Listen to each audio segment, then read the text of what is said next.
Hi everyone, I want to talk to you about Joshua's ending speech before he died, and I just think it's an incredible example of the relationship God wants to have with us in our lives. I keep talking about a victorious Christian life, and that's a victorious spiritual life. It looks different to what people see as a victorious or successful life on earth because it's about the Spirit. Anyway, Joshua talks to them and he basically tells them not to marry people that are not connected with God. He then says to them to make sure they obey God, so very important, because to get the promises of God we have to obey God. He then says to remember that God hasn't promised just good things. God has promised if you walk away from him, he will be angry. He's a jealous God, and that's the same for us today. Maybe not before we come into a covenant relationship with him, but once we've come into one and he knows that we know he's real and he knows what he's done to show us how much he loves us, and we've made our lives his, he takes that very seriously. So he comes after us to bring us back if we go away from him. And he will do whatever he can to get us back into that covenant relationship with him. But then Joshua says this. It says, "Then Joshua said to all the people, 'Here's what the Lord, the God of Israel, says to you. A long time ago your ancestors lived on the other side of the Euphrates River. Terah, the father of Abraham, and Nahor worshipped other gods. But I, the Lord, took your ancestor Abraham from the other side of the river and led him through the land of Canaan, and I gave him many children, including his son Isaac. I gave Isaac 2 sons, Jacob and Esau. I gave the land around the mountains of Edom to Esau, but Jacob and his sons went down to Egypt.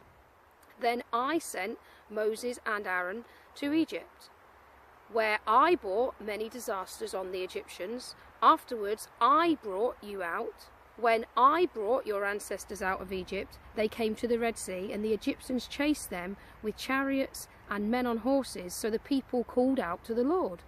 And I brought darkness between you and the Egyptians, and made the sea to cover them. You yourselves saw what I did to the army of Egypt. After that, you lived in the desert for a long time.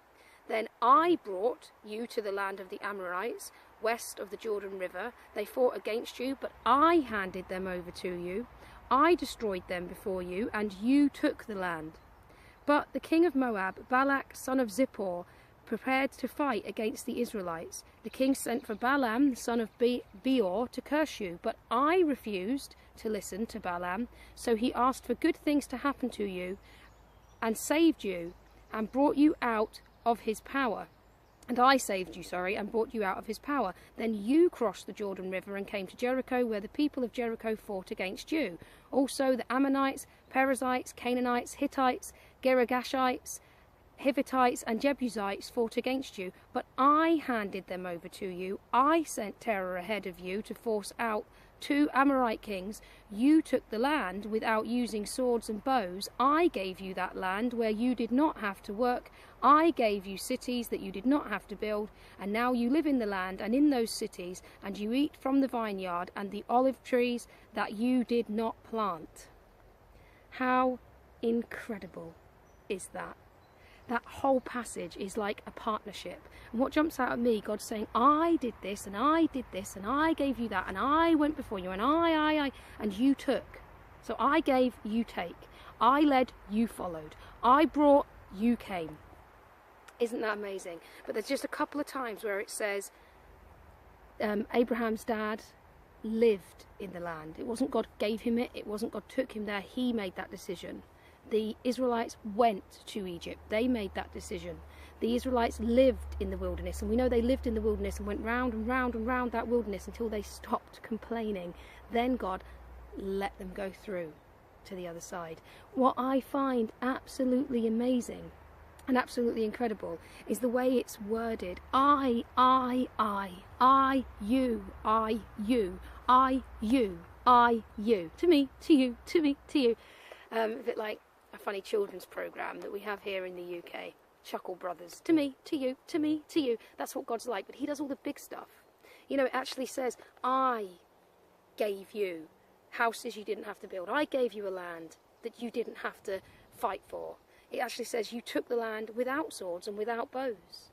And so often in my life, people have come against me and there's been battles and sometimes court cases and things like that, and I've found it so incredible that I haven't had to fight. God says, I'm doing this. You sit there. Just you respond once I've done it.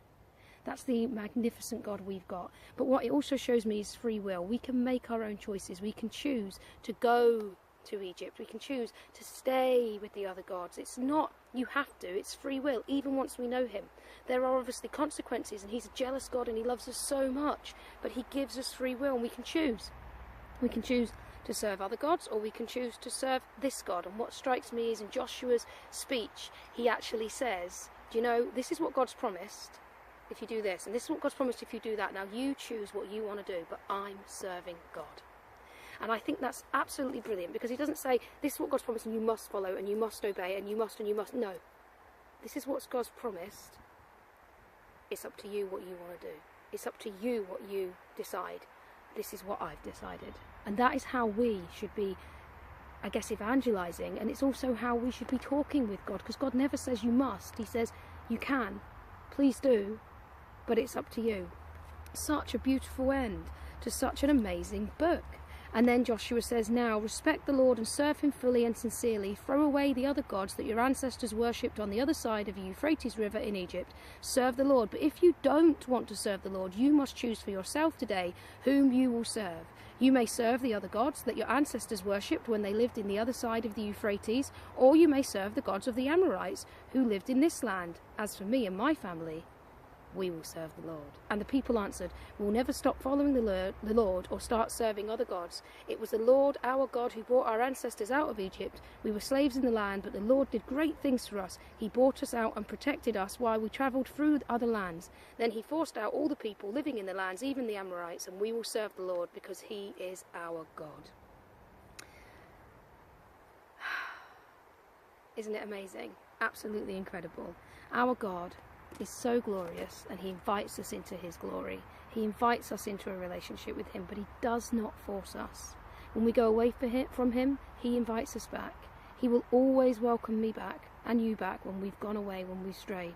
He will always want to come after us, and he will always give us free will. This relationship with God is not compulsory. It's an offer, and it's a fabulous one. So I just want to give that to you today. I hope it encourages you. The whole, look it up. Joshua chapter 24. I brought, I removed, I. God is with us. God is for us. God wants to work like this with us, but it's a partnership. How do we get this partnership? By getting alone with him, taking our troubles to him, listening for his voice, obeying when he speaks, but only listening and obeying, listening and obeying, listening and obeying. Not trying to go before him, not trying to make our own decisions. These bits are hard, but that's where the blessing comes. The blessing of knowing God. I hope you have a really good day today. Take care.